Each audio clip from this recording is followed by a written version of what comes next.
Assalamualaikum warahmatullahi wabarakatuh. Perkenalkan, nama saya Sirnesha, NIM saya 258-1075.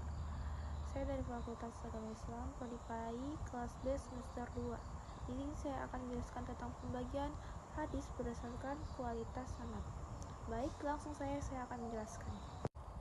Baik, hadis dibagi menjadi 3 kelompok utama. Yang pertama itu hadis sahih, hadis yang sanadnya bersambung, diriwayatkan oleh perawi yang adil atau taat dan dihafid kuat hafalnya serta terhindar dari kejanggalan dan cacat tersembunyi.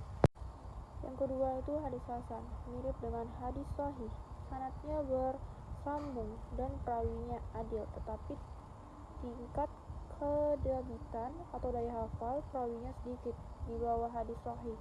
Hadis ini tetap bisa dijadikan hujjah atau dasar hukum.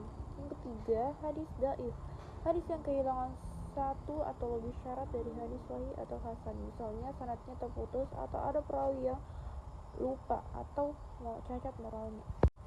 Yang kedua itu pembagian hadis berdasarkan kuantitas sanad.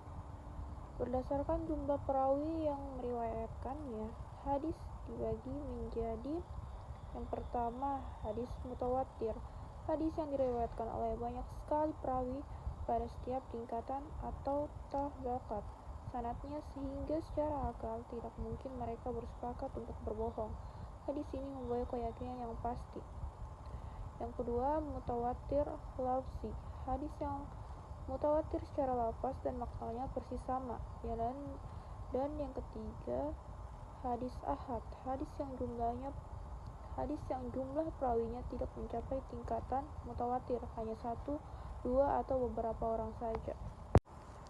Contoh hadis mutawatir lafzi: man kazalayya mutammidan falyatabawa maq'adahu minan nar. Artinya, barang siapa yang sengaja berdusta atas namaku, maka hendaklah ia bersiap-siap mengambil tempat duduknya di neraka.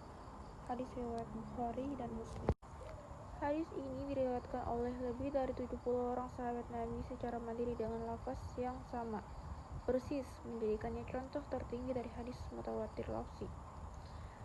Yang ketiga, hadis qudsi. Hadis qudsi adalah hadis yang maknanya berasal dari Allah Subhanahu wa taala berupa wahyu, namun lafaz kalimatnya disusun oleh Nabi Muhammad SAW. Bedanya dengan Al-Quran adalah Al-Quran mukjizat, bernilai ibadah saat dibaca, dan lafaz mutlak dari Allah, sedangkan hadis qudsi tidak. Contoh hadis qudsi yang sahih: Qaulullah ta'ala, ana inda zani abdi bi wa ana ma'hu iza zakarani. Artinya, Allah Ta'ala berfirman, aku sesuai dengan prasangkaan hambaku kepadaku dan aku bersamanya ketika ia mengingatku. Hadis riwayat Bukhari dan Muslim. Yang keempat, hadis mauquf dan maqtu. Berdasarkan ujung sanadnya, hadis mauquf adalah hadis yang perkataannya, perbuatannya, atau ketetapannya hanya bersandar kepada para sahabat Nabi saja, tidak sampai ke Rasulullah. Hukumnya, pada dasarnya tidak bisa dijadikan hujjah hukum syariat kecuali jika perkataan sahabat tersebut berkaitan dengan hal gaib atau ibadah yang tidak mungkin bersumber dari logika semata, maka status hukumnya naik menjadi mauquf, bernilai marfu atau setara sabda Nabi. Sedangkan hadis maqtu, hadis yang perkataan atau perbuatannya hanya bersandar sampai kepada tabi'in, generasi setelah sahabat, atau generasi di bawahnya.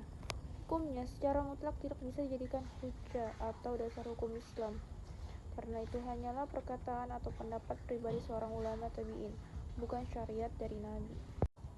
Baik, demikian penjelasan ilmu hadis dari saya. Mungkin itu saja yang bisa saya jelaskan. Kurang lebihnya mohon dimaafkan. Billahi fisabilil haq, fastabiqul khairat. Wassalamualaikum warahmatullahi wabarakatuh.